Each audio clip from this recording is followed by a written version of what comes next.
Namaskar everyone. Angels Valley School wishes you a very happy Makkar Sankranti.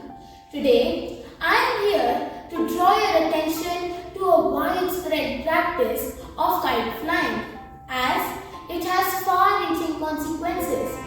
The maja or the string used in flying kites poses severe threat to our environment.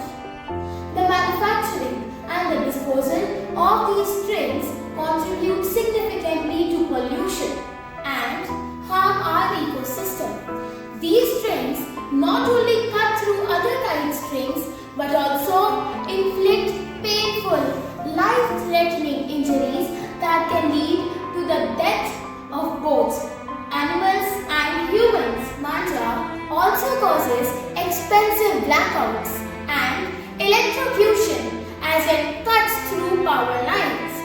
So, let's bring the change by embracing sustainable practices, saying no to Chinese strings and choosing the materials wisely, like cotton strings that align with our responsibility of preserving the beauty and inhabitants of our planet. Happy Makkar Sankranti!